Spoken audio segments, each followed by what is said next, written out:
नमस्कार मैत्रिणींनो, सर्वच मैत्रिणींना माझा प्रश्न पडतो की मुलांना हेल्दी काय खायला द्यावं आणि मुलं काय असं हेल्दी जेवण जेवतील आणि मुलं आवडीने स्वतःहून जेवतील असं काय त्यांच्यासाठी बनवावं. तर त्यासाठी अशी मस्त अशी पौष्टिक मी खिचडी बनवलेली आहे, डाळ खिचडी.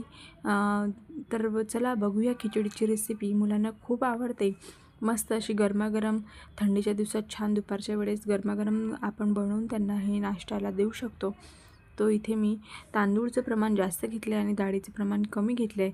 अशा प्रकारे मी धुवून घेतलं ते स्वच्छ आणि कुकरमध्ये तेल तापून घेतलं. त्यात जिरं तडतडू दिलं, थोडी मोहरी टाकली आणि 2 लसणाच्या कड्या बारीक कट करून टाकल्या, थोडा कढीपत्ता टाकला, अर्धी हिरवी मिरची टाकली आणि थोडा अर्धा कांदा टाकला आणि हे छान असं मस्त फ्राय करून घेतली फोडणी.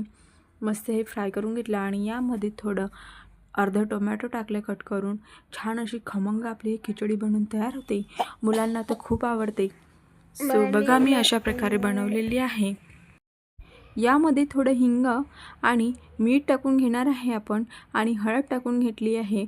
बघा, हिंगाने बाळाला कोणतीही गोष्ट खायला पचनाला हलकी जाते. थोडा कोथिंबीर टाकून घेत आहे आणि हिंग आवर्जून प्रत्येक पदार्थामध्ये मुलांच्या टाकायचं आणि आपले धुतलेले डाळ तांदूळ टाकून घेत आहे आणि छान असं खूप सारं पाणी टाकून 4 ते 5 शिट्ट्या मी काढून घेत आहे कुकरच्या, कारण त्यामुळे खिचडी अगदी व्यवस्थित शिजून येईल की मुलांना जास्त चावायला पण त्रास होणार नाही. छान अशी खिचडी स्मूथ अशी शिजली पाहिजे, त्यासाठी थोडं पाणी जास्तच घालून घ्यायचं आहे.